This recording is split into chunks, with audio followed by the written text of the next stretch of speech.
Nito lamang ika-23 ng Agosto, taong kasalukuyan, dakong 3:00 ng madaling araw sa Lake Street, Barangay Salapan, San Juan City.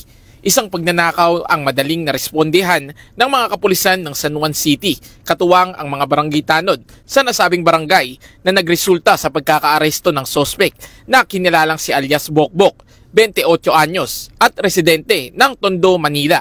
Ayon sa investigasyon, habang natutulog ang biktima, nagising ito sa ingay na parang may nagbubukas ng roll-up na pinto na nanggagaling sa kanilang garahe.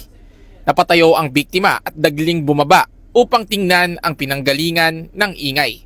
At dito na nakita at naabutan ng biktima ang sospek habang ninanakaw at tangay-tangay na ang isang gulong ng kanyang sasakyan. Subalit mabilis tumakas ang sospek gamit ang motorsiklo nito, bit-bit ang gulong. Madali namang humingi ng tulong ang biktima sa mga barangay tanod ng Barangay Salapan na silang nag-report sa mga kapulisan ng San Juan City Police Station Sector 5 na kasalukuyang nagpapatrolya sa nasabing lugar.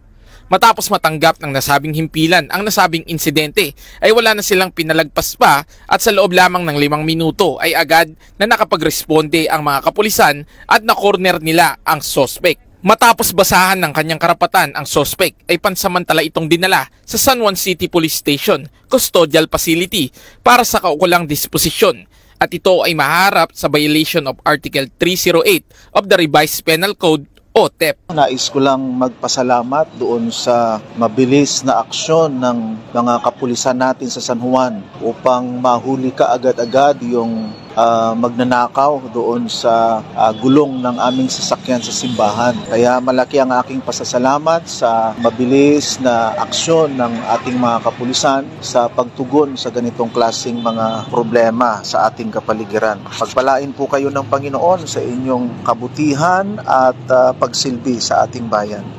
Mula dito sa Eastern Police District, ako ang inyong PNN correspondent, Patrolman Reynan J. Gravera, alagad ng batas, taga-taguyod ng Balitang Pulis.